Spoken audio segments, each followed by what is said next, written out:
Louvado seja o nome do Senhor. Amém, irmãos? Convido os irmãos a abrirem as suas Bíblias na carta do apóstolo Paulo aos Gálatas.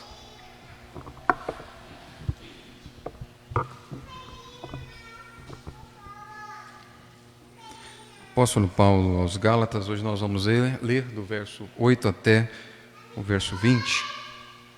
Gálatas, capítulo 4, verso 8 ao verso 20.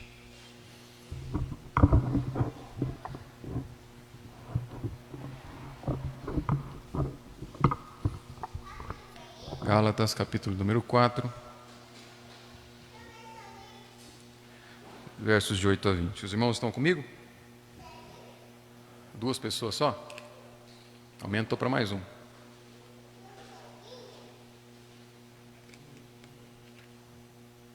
Ouça com fé, essa é a palavra do Senhor nosso Deus.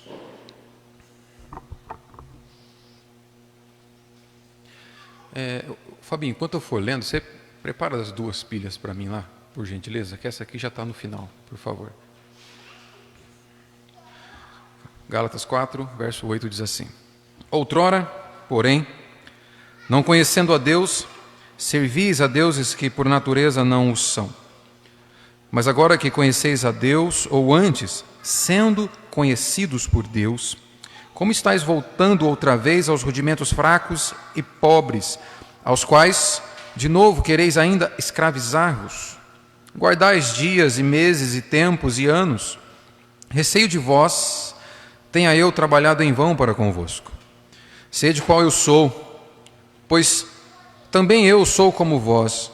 Irmãos, assim vos suplico, em nada me ofendestes. E vós sabeis que vos preguei o Evangelho a primeira vez por causa de uma enfermidade física. E posto que a minha enfermidade na carne vos foi uma tentação, contudo, não me revelastes desprezo nem desgosto. Antes, me recebestes como anjo de Deus, como o próprio Cristo Jesus. Que é feito, pois, da vossa exultação? Pois vos dou testemunho de que, se possível fora, terias arrancado os próprios olhos para nos dar. Tornei-me, porventura, vosso inimigo, por vos dizer a verdade? Os que vos obsequiam não o fazem sinceramente, mas querem afastar-vos de mim, para que o vosso zelo seja em favor deles. É bom ser sempre zeloso pelo bem, e não apenas quando estou presente convosco. Meus filhos, por quem de novo sofro as dores de parto, até ser Cristo formado em vós. Pudera eu estar presente agora convosco e falar-vos em outro tom de voz, porque me vejo perplexo a vosso respeito. Vamos orar? Eleve seus pensamentos ao Senhor.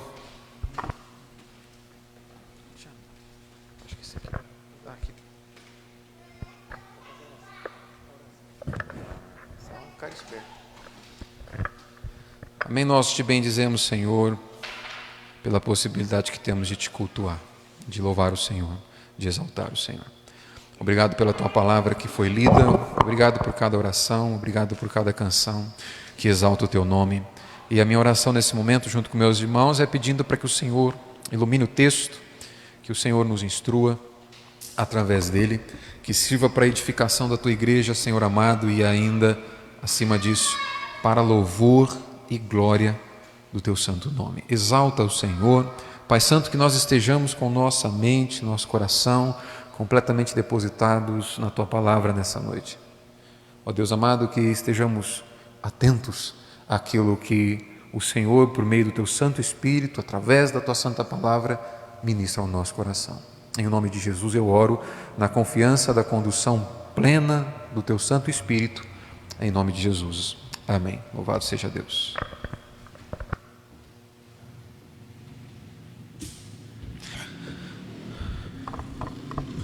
Amém. Nós vimos na semana passada, na exposição anterior, que o motivo de nós sermos filhos é porque Deus quer seus filhos. Nós vimos que somos filhos por causa de Deus. Por causa de Deus nós pertencemos a Ele. Por causa de Deus nós somos dele. É como se nós pudéssemos dizer, e nós podemos dizer através da Escritura, que pelo fato de Deus ser o autor da criação, é Deus quem determina como as coisas funcionam. Deus é o autor, portanto, Ele tem autoridade sobre o funcionamento, sobre o governo, sobre como tudo funciona na terra, inclusive a forma como Ele recebe seus filhos. É Deus que determina a forma como os homens são salvos. É Deus que determina os meios pelos quais os homens são salvos, e não o próprio homem que salva a si mesmo. É isso que foi visto durante toda a nossa liturgia até aqui. E Paulo faz questão de nos lembrar isso repetidas vezes na sua carta. Por exemplo, em 2 Timóteo capítulo 2, verso 9, deixa que eu leio para você, Paulo diz assim, que Deus nos salvou e nos chamou com santa vocação, não segundo as nossas obras, mas conforme a sua própria determinação e graça que nos foi dada em Cristo Jesus antes dos tempos eternos. Paulo, mais uma vez, com esse texto lá de 2 Timóteo, mostra que Deus é o autor e é quem determina a forma como as coisas funcionam. É como se ele pudesse dizer, parafraseando o movimento feminista atualmente, meu corpo, minhas regras, Deus imprime a seguinte nota com a Escritura: meu universo, minhas regras.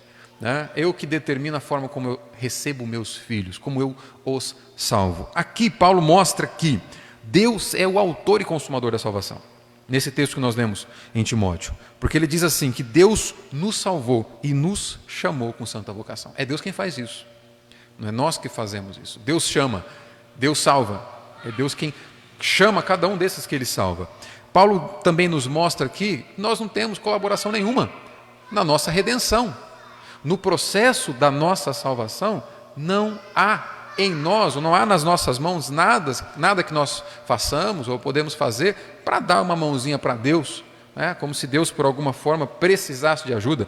Paulo vai dizer aqui, não segundo as nossas obras, mas, ou seja, apesar das obras, em detrimento de qualquer coisa que nós façamos, é conforme a sua própria determinação e graça que nos foi dada.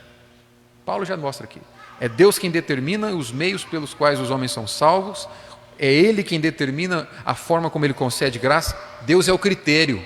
Por isso que em outra parte Paulo vai dizer, segundo o seu beneplácito, ou o beneplácito da sua vontade, o bom propósito de Deus. É Ele que determina as formas, é Ele que determina os meios. E aqui, Paulo nos diz por quê, lá nesse texto de 2 Timóteo, por que Deus é a fonte de determinação da nossa redenção. Porque o modo, o momento em que Deus determina como as coisas funcionam, você e eu não tínhamos qualquer possibilidade de participar. Paulo diz, antes dos tempos eternos.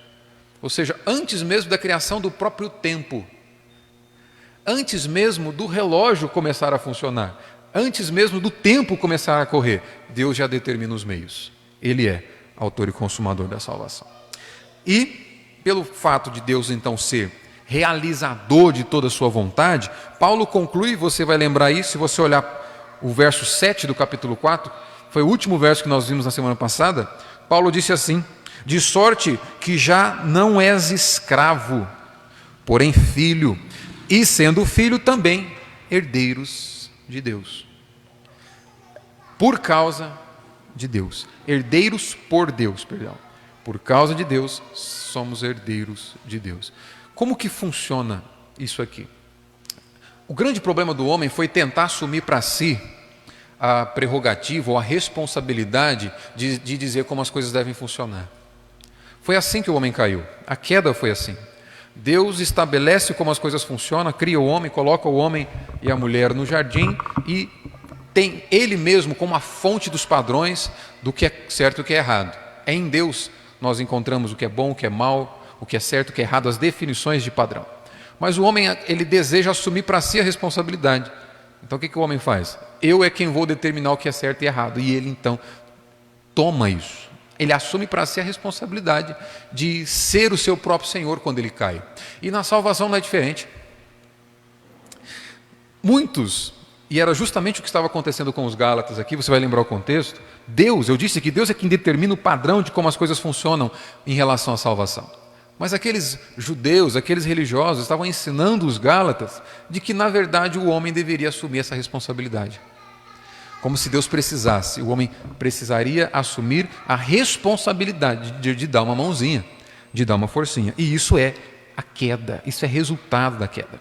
Entenda, irmão, quando você e eu achamos que nós podemos contribuir com Deus para a nossa própria redenção, nós só estamos lembrando o erro dos nossos primeiros pais, que também acharam que poderiam dar uma mãozinha para Deus para ver como as coisas funcionam. Quando o homem assume para si a responsabilidade de algo que é única e exclusivamente de Deus, isso é um reflexo da queda. Toda vez que você tenta salvar a si mesmo, toda vez que eu tento salvar a mim mesmo com aquilo que eu faço para Deus, com aquilo que eu tento fazer para Deus, essa é uma evidência de que nós tivemos por pai Adão, que caiu porque também quis tomar essa responsabilidade para si. Por isso que Paulo vai iniciar essa sessão que a gente vai vendo aqui agora, com um alerta.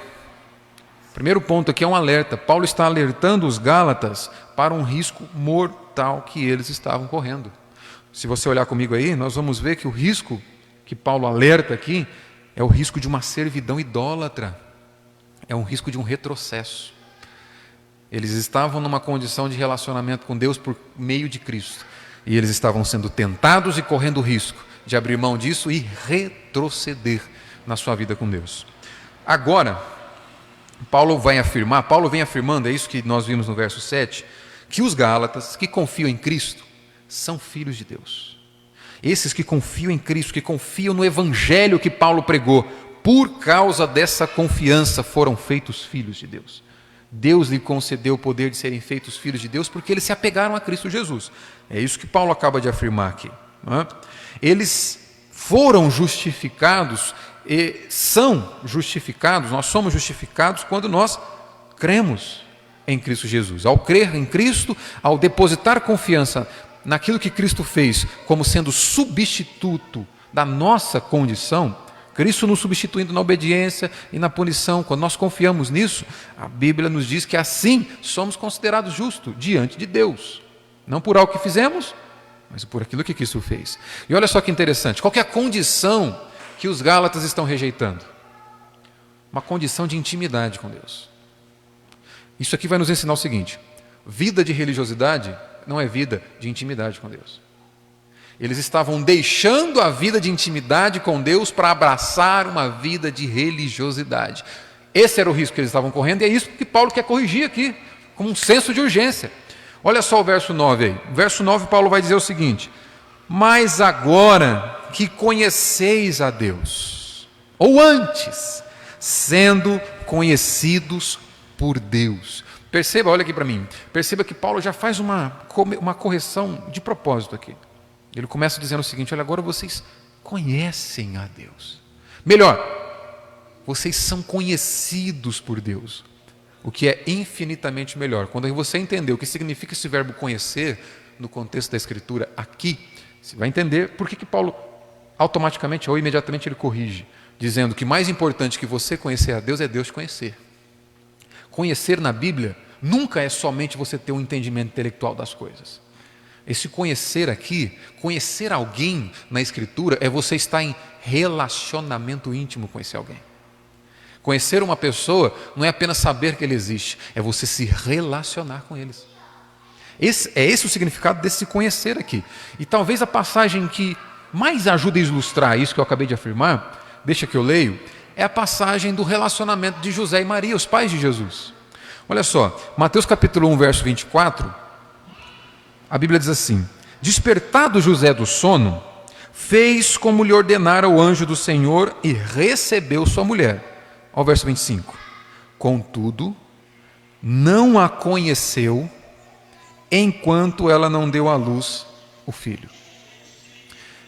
O que Mateus está dizendo aqui? José não se relacionou intimamente com Maria até que Jesus nascesse. Esse conhecer aqui, será que José não sabia quem Maria era? Não! O contexto da Escritura, o texto está nos dizendo que esse conhecer é relacionado ao relacionamento íntimo que acontece entre marido e mulher. E o que Mateus está dizendo? José não se relacionou intimamente com Maria, não teve relações íntimas com Maria até Jesus nascer. É o mesmo verbo que Paulo usa para dizer que Deus te conhece, que Deus é íntimo dos seus filhos. Olha só, é isso que ele diz no verso 9 aqui: Gálatas, onde vocês estão com a cabeça? Vocês são íntimos de Deus, Melhor, Deus é íntimo de vocês. Vocês estão querendo voltar a confiar na idolatria que vocês tinham antes. Perceba o que vocês estão vivendo agora. Deus é íntimo de vocês. Portanto, o que Paulo está dizendo aqui? Não é tanto, irmão, o nosso afeto por Deus, o nosso amor por Deus que nos faz filhos de Deus. O que nos faz filhos de Deus é o amor, é o afeto que Deus tem por nós. Por isso Paulo corrige imediatamente. Antes, vocês são conhecidos por Deus. É o afeto de Deus, é o amor de Deus depositado em cada um de nós que nos faz filhos de Deus. E a prática disso é muito simples, porque o teu afeto por Deus, o teu conhecer de Deus, que é o significado desse conhecer aqui, é um relacionamento íntimo, é um afeto depositado em Deus. O teu afeto por Deus, o teu amor por Deus, ele é mutável, ele é variável. E você vai concordar comigo, porque tem dias que você ama mais a Deus e tem dias que você ama menos. Tem dias que você se importa mais com Deus e tem dias que você se importa menos. É assim que nós somos. Tem dias que quando tudo vai bem, Deus tem sido Deus tem sido Pai na minha vida. Mas quando algum problema acontece, você e eu não nos apegamos tanto assim a Deus. Isso mostra que o nosso afeto por Ele é mutável. Nosso afeto por Ele, por causa da nossa condição de pecadores, é mutável. Agora, o afeto de Deus por você não muda. O afeto de Deus por seus filhos é imutável, como Deus é imutável. O afeto de Deus por nós, o conhecimento de Deus por nós, ou seja, o seu amor por nós, o relacionamento íntimo que Deus deseja estabelecer com seus filhos é inabalável, é imutável, é sólido, como Deus é imutável. Por isso que já houve quem disse, eu gosto dessa afirmação, o que mais me assusta, o que mais me admira não é a forma que nós somos capazes de amar a Deus, é a forma como Deus é capaz de nos amar, porque Deus é amável, então amar a Ele é a coisa mais coerente, mais lógica que a humanidade pode provar. O que é difícil compreender é como Deus é capaz de amar pessoas como nós, sendo do jeito que nós somos. E é isso que Paulo quer despertar o coração dos Gálatas. Vocês são amados por Deus. Mas nem sempre foi assim. Houve um tempo em que os Gálatas, eles estavam lançados em densas trevas de idolatria, de escravidão idólatra. Olha só, existem dois tipos de escravidão idólatra. Aqueles viveram antes de conhecer a Jesus, que é a escravidão idólatra pagã, e aquela que eles estavam retrocedendo agora, uma escravidão idólatra da religião. Existem duas formas de você ser um idólatra escravo. É isso que Paulo quer corrigir aqui. Olha o verso 8 aí. Outrora, porém, não conhecendo a Deus, servíeis a deuses que por natureza não são. Muitos daqueles Gálatas, eles eram idólatras pagãos, o que era comum no contexto de Paulo. Eles eram adoradores de outros deuses, de vários deuses.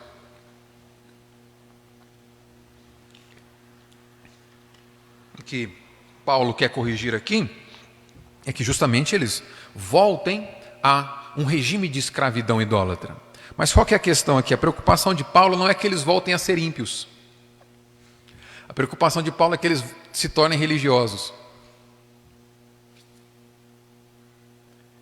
Essa é a preocupação de Paulo.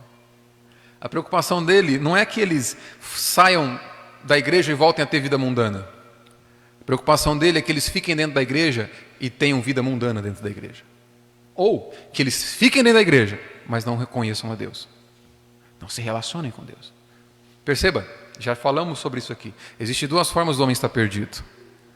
O homem pode estar perdido fora da igreja.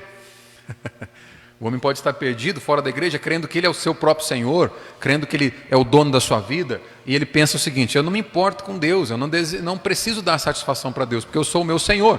Essa é uma forma do homem estar perdido. Mas existe uma outra forma do homem estar perdido, que é dentro da igreja. Sem se relacionar com Deus, sem provar desse conhecimento íntimo de Deus e apegado à sua própria religião vazia, apegado à sua própria vontade de salvar a si mesmo. Paulo quer evitar essa idolatria, a idolatria religiosa. Ele quer evitar que os Gálatas se tornem como os judeus eram no tempo dele. Homens religiosos que se apegavam aos seus rituais, às suas festas, às suas programações e achavam que isso era a vida com Deus. Homens que se apegavam à sua própria justiça. E por eles guardarem dia santo, assim é o religioso nesses tempos de Paulo aqui. Não é muito diferente dos nossos dias. Por eles guardarem dias santos, por eles estarem todo domingo na igreja, no caso aqui era sábado na sinagoga, por eles participarem dos rituais, levarem seus filhos para se batizarem, por eles participarem das programações da igreja, eles achavam que isso era suficiente para estarem em relacionamento de intimidade com Deus. O que Paulo ensina aqui? É bem possível estar...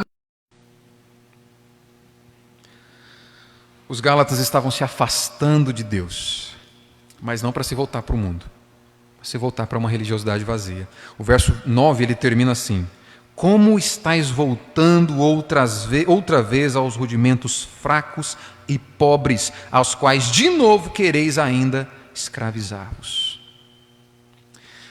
Eles estavam sendo convencidos que se eles guardassem minuciosamente os rituais da lei, os dias santos, as práticas santas, todas as programações previstas pelas leis, todas as tarefas, isso era suficiente para que eles, no final das contas, fossem aceitos por Deus. Eles estavam levados a acreditar isso. Isso aqui, o pastor Tim Keller, estou trazendo mais uma vez o Tim Keller para o púlpito aqui, porque ele sempre me ajuda a pensar em Gálatas. Ele diz o seguinte: Paulo está dizendo que fazer por merecer a própria salvação, por meio da moralidade bíblica, meticulosa e da religião, é escravidão a ídolos, tanto quanto o paganismo declarado a todos e todas as práticas imorais. Se apegar às práticas religiosas vazias e não intencional para Deus é tanto idolatria quanto estar fora do mundo servindo a deuses pagãos ou servindo a outros ídolos qualquer. E ele continua dizendo assim: no fim, o religioso está tão perdido e escravizado quanto o ateu. Por quê? Ambos tentam ser seu próprio Salvador e Senhor, só que de maneiras diferentes. Olha só, ateu e religioso são idólatras, porque ambos confiam em algo que não é Deus. O ateu confia em si mesmo: eu não preciso de Deus. E tudo que é fonte de confiança é um ídolo. Isso é ídolo. Ídolo é aquilo que nós fazemos, nossa fonte de confiança, de segurança, aquilo que te dá segurança. Isso é um ídolo. Se aquilo que te dá segurança, satisfação, prazer, contentamento e não é Deus, isso é um ídolo. E o que o ateu se apega? Se apega a si mesmo. Eu não preciso de outras coisas, eu preciso de mim, preciso da minha consciência, preciso da minha própria escolha, da minha própria vontade. Ele é o seu próprio ídolo. E o religioso não é diferente, porque ele se apega à sua religiosidade e não a Deus. Ele se apega às obrigações que ele tem que cumprir na igreja. E ele acha que isso é suficiente. Só que a idolatria da escravidão ela é mais perigosa. A idolatria e a escravidão da religião, irmãos, ela é mais perigosa. Sabe por quê? Por que você acha que Paulo está perplexo? Que ele vai finalizar essa parte que nós lemos dizendo isso: eu estou perplexo em relação a vocês. A escravidão, a idolatria do religioso, ela é mais perigosa que a do ateu. Sabe por quê? O ateu sabe que ele está longe de Deus. O religioso acha que está perto. É mais fácil se convencer um ateu que ele está distante de Deus do que um religioso. E ambos são idólatras, distantes de Deus. Por isso que Paulo está preocupado com os Gálatas.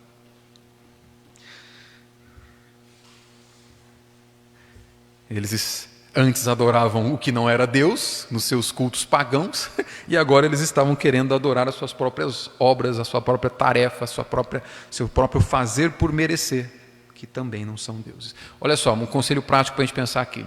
Isso aqui te faz pensar e me faz pensar, por que a gente faz o que faz? Para Deus. Quando a gente diz que é para Deus. Por exemplo, por que você está aqui? Por que você lê a Bíblia? Por que você ora? Por que você canta? Por que você participa de um culto?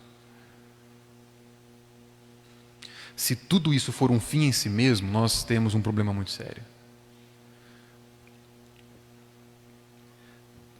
Cristo não te redimiu para que você conhecesse a Bíblia. Eu garanto para você que tem muito ateu que conhece mais a Bíblia do que você conhece. A letra. Ele não tem a iluminação do Espírito, mas conhece a letra. Cristo te redimiu para que através da Escritura você se relacione com Deus. Cristo não te redimiu apenas para você participar de um culto. Ele te redimiu para que ao participar do culto você prove de Deus. Deus é sempre o alvo supremo de tudo aquilo que nós fazemos aqui. Irmão, se Deus e provar de íntima relação com Deus, esse conhecimento aqui que Paulo diz que nós temos, se provar da presença de Deus de forma íntima, se provar da presença de Deus de forma que ouvir a palavra dele, ouvir a voz dele faz todo sentido para nós, e nós amamos ouvi-lo, nós amamos ouvir a sua palavra, nós amamos adorá-lo. Se isso não for o que nos motiva a estarmos aqui, estamos em sérios riscos de uma idolatria religiosa que é muito mais grave que a idolatria do pagão, achando que estamos em relação com Deus, e no máximo o que estamos fazendo é nos relacionando com uma instituição religiosa. Esse é o cuidado que Paulo tem aqui. Estar em um relacionamento com uma instituição religiosa não é o mesmo que estar em intimidade com Deus. Tudo que nós fazemos aqui tem que ter por objetivo provar de Deus. É isso que Pedro nos diz em 1 Pedro capítulo 3, verso 18, que Cristo Jesus morreu uma única vez pelos pecados, o justo pelos injustos, para conduzir-vos a Deus. Deus é a proposta suprema, é o propósito supremo de tudo que nós fazemos aqui. Porque você faz o que você faz.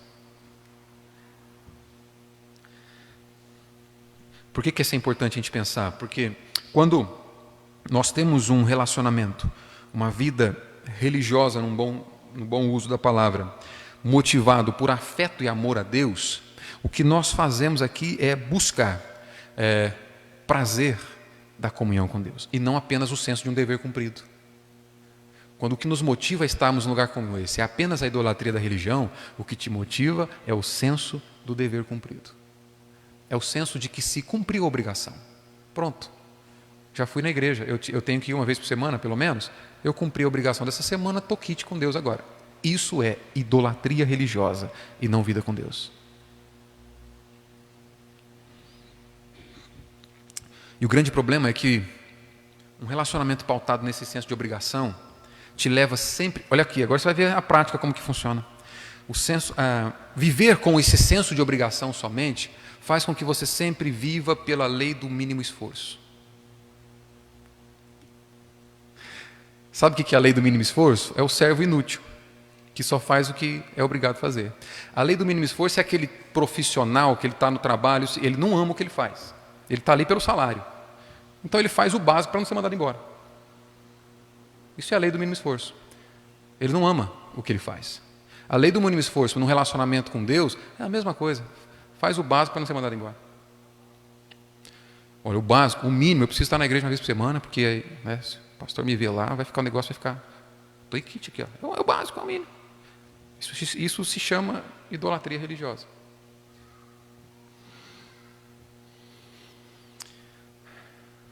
O que te dá mais prazer? Estar numa reunião com o teu chefe, com o teu patrão, ou com tua esposa e filhos? Com teu esposo e filhos. Se você disser que é estar com o patrão, alguma coisa está errada. Alguma coisa não vai bem. É isso que eu estou dizendo aqui. Quando nós temos um relacionamento pautado no amor e não no senso de obrigação, nós provamos de prazer daquele que amamos. Isso é relação íntima com Deus. Por isso que Paulo está chamando a atenção dos Gálatas, também agora para que eles considerem o próprio exemplo dele. O meu segundo ponto aqui é o verso 12, olha só.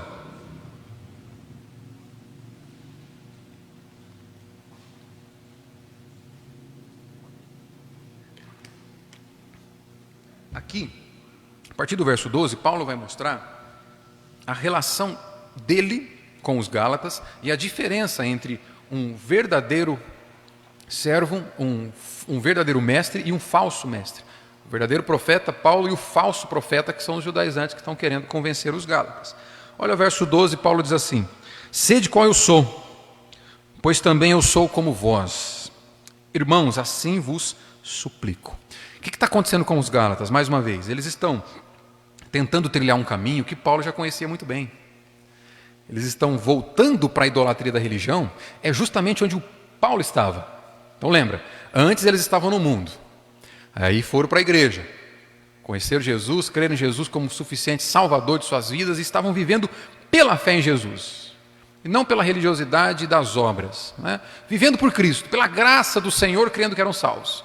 Aí começa o religioso a entrar no meio dizendo: isso está errado, só crer não é suficiente. Se você crer em Jesus e praticar boas obras, aí você vai ser salvo. Pronto, começa a desgraçar a vida dos gálatas.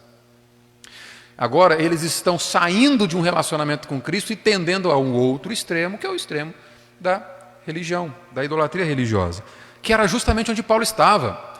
E Paulo está chamando a atenção deles aqui por conta disso. Olha, o caminho que vocês estão trilhando eu conheço, foi justamente de lá que Deus me tirou.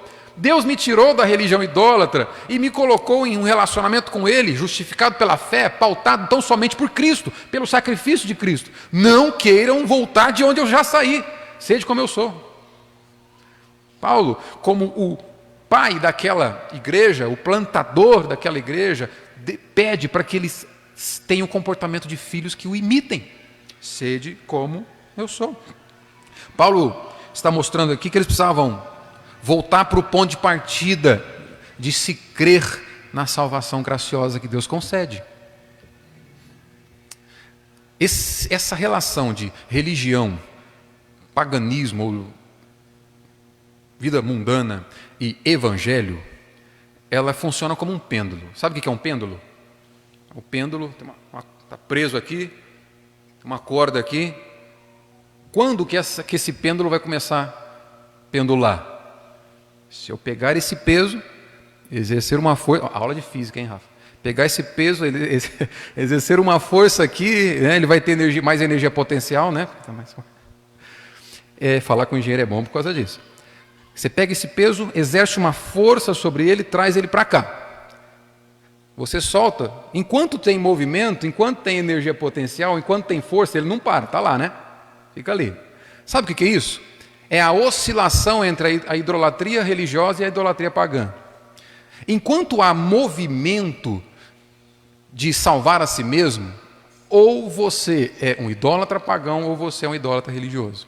Enquanto houver esforço humano para que você seja salvo, enquanto houver esforço seu para a sua salvação, ou você é um religioso, ou você é um pagão. O pagão que quer salvar a si mesmo porque não crê que existe um Senhor, e o religioso, que quer salvar a si mesmo porque acha porque só a graça não é suficiente. Quando é que o peso vai parar, Rafa? Quando ele estiver em descanso. Quando não tiver força exercida sobre ele. Quando não tiver movimento. Quando ele estiver em descanso, ele para. Pois é, quando você descansa na graça de Deus, você está realmente vivendo pelo Evangelho. Isso é a relação de idolatria religiosa, idolatria pagã e viver pelo Evangelho. Quando você confia que Cristo te salvou, e isso é suficiente. E por que há mais uma vez essa exortação? A vida vivida pelo Evangelho é muito diferente da vida religiosa. A vida do religioso faz com que o coração dele seja endurecido e ele ame menos Deus e as pessoas. Vou mostrar com o texto. A vida do evangélico, ou do que vive pelo Evangelho, porque a gente fala evangélico, tem tanta igreja evangélica, tem tanto evangélico no Brasil, né? Dizem que em 2024 será a maioria evangélicos no Brasil. Eu não me animo tanto com esse número, porque infelizmente o termo evangélico ele deixou de ser aplicado como a Bíblia o aplica. Mas a vida daquele que vive pelo Evangelho faz com que ele ame mais a Deus e as pessoas. Ao passo que aquele que vive pela religião ame menos a Deus e as pessoas. E o pagão também, aquele que não quer saber de Deus, ame menos a Deus e as pessoas. Porque ambos vão amar a si mesmo, os dois extremos. Olha o que está acontecendo aqui. Paulo vai lembrar da forma como que os gálatas cuidaram dele, de forma tão zelosa, tão cuidadosa, quando eles o receberam pela primeira vez. E ouviram o Evangelho pela primeira vez. Olha comigo o verso 13.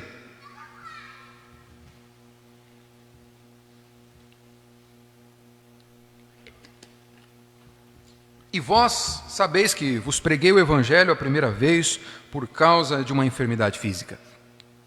E, posto que a minha enfermidade na carne vos foi uma tentação, contudo não me revelastes desprezo nem desgosto. Antes me recebestes como anjo de Deus, como o próprio Cristo Jesus. Verso 15, e essa é a ênfase. Que é feito, pois, da vossa exultação? Pois vos dou testemunho de que, se possível fora, terias arrancado os próprios olhos para nos dar. Agora olha aqui, olha só. A vida vivida pelo Evangelho faz com que você se relacione com Deus e com as pessoas de um jeito. A vida vivida pela religião faz com que você se relacione de outro jeito. Nosso relacionamento com as pessoas, é isso que Paulo quer ilustrar aqui, após conhecermos o Evangelho, é uma expressão visível do nosso contentamento, da nossa satisfação na salvação que é conquistada por Cristo. Deixa eu traduzir para ficar melhor. Olha só o verso 15, o que Paulo diz? Que é feito, pois, da vossa exultação, da vossa felicidade plena. O que aconteceu com ela? E esse verso 5 é uma conclusão que Paulo faz da forma como ele lembra de que ele foi cuidado pelos Gálatas. Os Gálatas se importaram com ele, apesar de ele estar enfermo, os Gálatas cuidaram dele ao ouvirem o evangelho pregado por ele. Quando eles ouviram o evangelho, eles foram movidos, motivados para cuidarem de Paulo. Eles se importaram com Paulo e aquela enfermidade de Paulo não foi um peso, mas com muito zelo, com muito cuidado, eles cuidaram de Paulo. Porque eles estavam sendo movidos pela fé do evangelho. Esse cuidado, esse fato de se importar com as pessoas, na verdade, como Paulo mostra aqui, é uma expressão visível da felicidade daquele que crê que foi salvo por Cristo. Por isso que ele pergunta, cadê a alegria de vocês? O que aconteceu com a felicidade de vocês? Quando vocês entenderam o evangelho, vocês demonstraram felicidade se importando comigo. E olha só o que ele diz no final do verso 15. Pois vos dou testemunho de que, se possível fora, terias arrancado os próprios olhos para me dar. A felicidade do evangelho faz com que você se importe com as outras pessoas mais do que você se importa consigo mesmo. Porque essa é a ordem de Deus, essa é a ordem que Deus dá para que nós nos relacionemos com as pessoas. Colocá-lo em primeiro lugar, os outros em segundo, depois você. Mas o religioso e o que está distante de qualquer caminho religioso, vamos colocar aí o incrédulo, eles invertem essa ordem. Primeiro eles amam a si mesmo. O incrédulo ama a si mesmo porque ele não precisa de um Deus para dar satisfação. O religioso ama a si mesmo porque até as boas obras que ele faz é no fundo pensando em ter algo em troca. E primeiro eles colocam a si mesmo em primeiro lugar. Depois eles colocam o outro, e geralmente para usar o outro em benefício próprio. E por fim eles colocam Deus, quando Deus é levado em conta. Então, a vida pelo Evangelho coloca os nossos amores na ordem correta, e é isso que Paulo lembra aqui.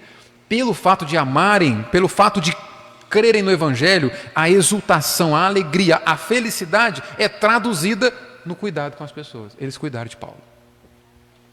É como se Paulo estivesse dizendo o seguinte: olha, se vocês se esquecerem disso, o afeto de vocês vai ser desfigurado, o coração de vocês vai ser desfigurado, vocês estarão perdendo o sentido de amar a Deus e as pessoas. Porque é só pelo Evangelho e motivado por um sentimento de gratidão e não de obrigação, por um Deus que te salvou de forma graciosa, que você vai ser capaz de amar. João Calvino, comentando isso, ele vai dizer o seguinte, ele vai nessa mesma linha. Paulo queria comovê-los com essa repreensão. O quê? Será que tudo está perdido? De nada vos aproveitou que uma vez conhecestes a Cristo falando por meu intermédio? Seria o caso da vossa apostasia, do abandono da fé, ter destruído a glória de vossa anterior obediência a Deus? E ele termina: em resumo, ao renunciar à sã doutrina do Evangelho que abraçaram, espontaneamente renunciaram à bem-aventurança que haviam alcançado. A palavra bem-aventurança que é uma outra tradução para exultação aí do verso 15. E bem-aventurança significa felicidade verdadeira. O bem-aventurado é aquele que é feliz de verdade. O que Paulo está dizendo aqui? Enquanto vocês se apegavam no Evangelho e viviam para Deus pelo Evangelho, vocês eram verdadeiramente felizes. E essa felicidade evangélica era suficiente para que você se importasse com as outras pessoas, para que você amasse a Deus. Quando você se afasta do verdadeiro Evangelho, a tendência natural é coração endurecido e fé minguada, fé fraca, vazia. Olha o verso 16: tornei-me porventura vosso inimigo, por vos dizer a verdade?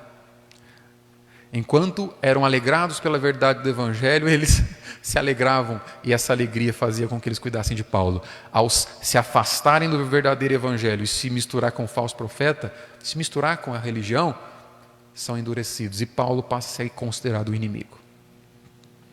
Cuidado, porque isso pode acontecer comigo e com você também. Na luta pelos corações dos Gálatas contra os falsos mestres, Paulo trata da diferença fundamental que existe entre ele e os falsos mestres, entre ele e os falsos profetas. Paulo busca a glória de Cristo. Olha só, olha a ordem de prioridade. Se você vive pelo Evangelho, seu alvo primeiro é a glória de Cristo. E é isso que Paulo busca, a glória de Cristo. Os religiosos não, eles buscavam a própria glória. Olha o verso 17. Os que vos obsequiam, esse obsequiar aqui é te agrada. Os que ficam agradando vocês não o fazem sinceramente, mas querem afastar-vos de mim para que o vosso zelo seja em favor deles.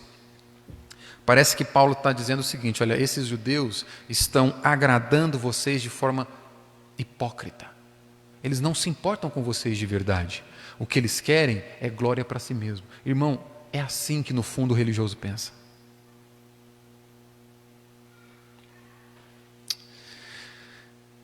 Se a nossa vida nesse lugar for pautada na religião e não no Evangelho, primeiro, você vai identificar isso porque você começa a fazer as coisas com senso de obrigação. Você começa a fazer o que você faz aqui, não motivado pelo senso de provar de Deus, do prazer em Deus, mas o senso de obrigação. E o que nós fazemos aqui passa a ser buscando nossa própria glória, nosso próprio benefício. Porque todo homem que deseja salvar a si mesmo, no fim, ele quer algo para si. Agora, o indivíduo que entendeu que foi Deus que o salvou e ele não tem como retribuir, nem como cooperar com essa salvação, tudo o que ele faz é uma expressão única de gratidão. Ele sabe que ele já tem aquilo que ele não poderia conquistar, a salvação da sua alma.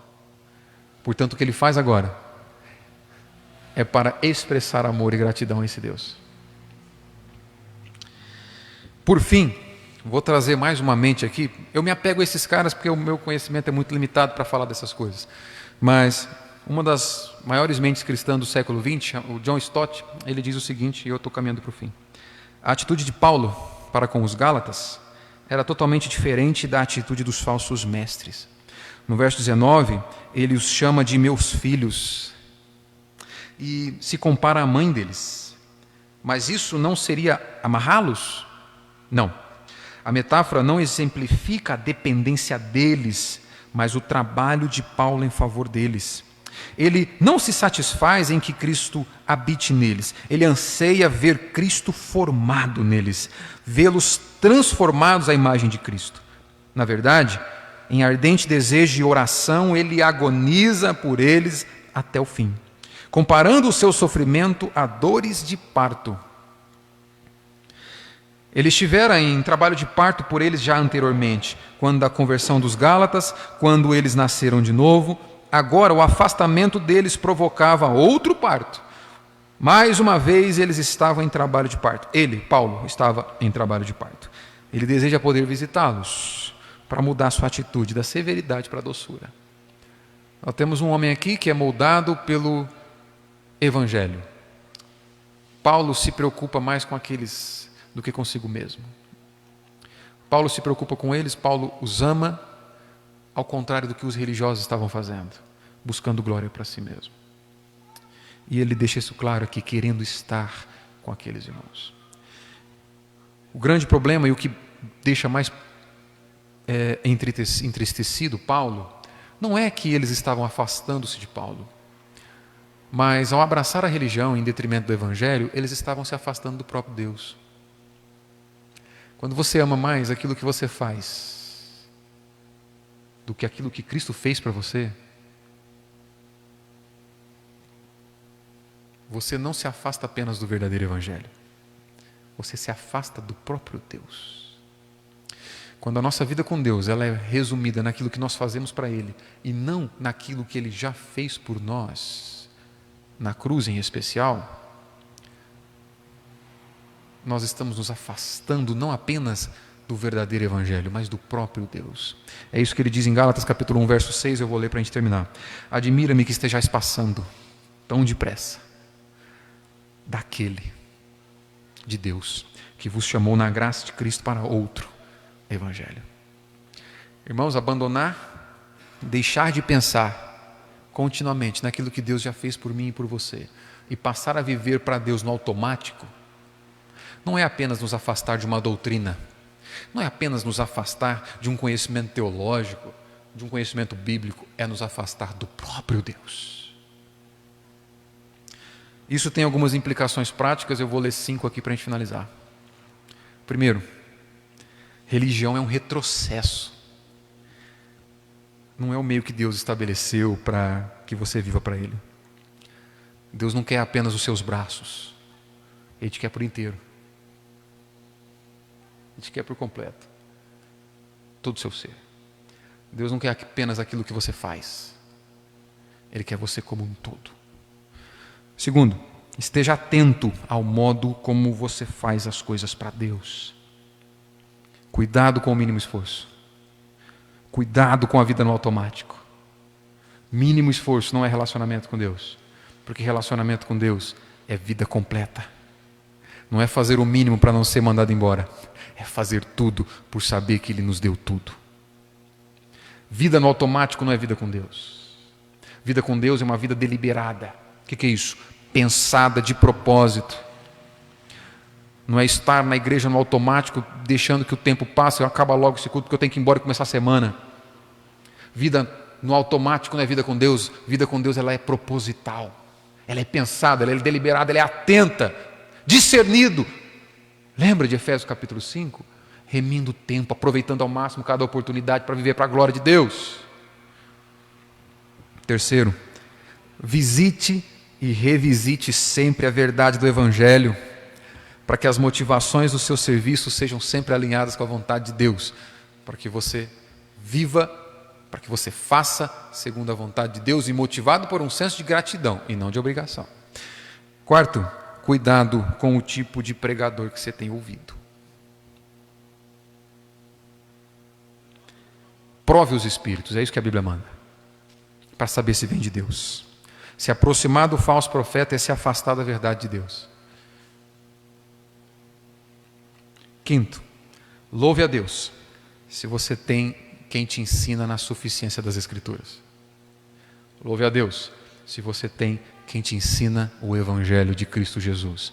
Igrejas que têm homens que ensinam a palavra de Deus, homens que expõem a palavra de Deus e que ensinam a pureza e o poder do Evangelho, é bênção de Deus para seu povo. Louve a Deus. Queria te convidar a baixar a tua cabeça e vamos orar.